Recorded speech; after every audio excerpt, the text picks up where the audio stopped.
En 2017, la ville du Havre a fêté son 500e anniversaire. L'architecture des bâtiments, tout en béton, a pu être mise en lumière. Une ville entièrement reconstruite après la Seconde Guerre mondiale, à l'exception d'un village, le quartier Saint-François. C'est là qu'au milieu du 19e siècle, la première vague d'immigration bretonne va s'installer. Avec la révolution industrielle, le commerce maritime et l'activité portuaire se développent.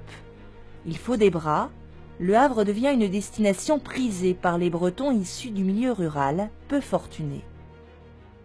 Les travaux qu'ils faisaient, c'était des travaux de construction du port du Havre, qui était en plein essor, la construction du canal de Tancarville, la construction des bassins.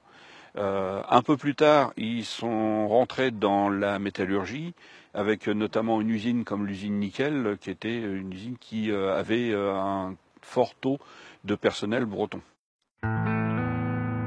Dans le quartier Saint-François, des commerces avec les produits du pays, de nombreux bars ouvrent leurs portes.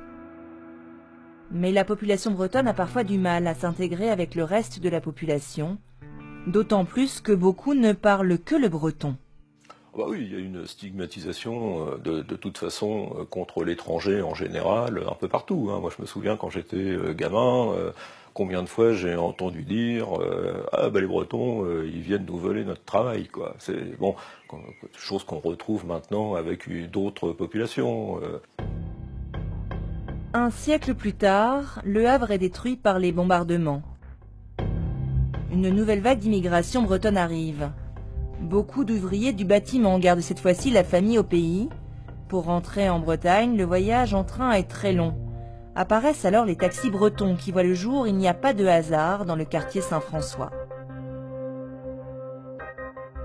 Notre dame s'est inquiétée pour vous. Alors je dis que vous partiez. Oui, c'est pour elle, c'est Philippe. C'était assez surprenant de voir ce genre de choses, puisque lorsque je partais, moi à l'époque, on montait tous dans une DS familiale, donc on était 12 parfois. C'était quand même assez long, mais c'était quasiment la seule solution. Aujourd'hui, le Havre est resté la ville la plus bretonne après Paris. Un tiers des habitants est originaire de la Bretagne.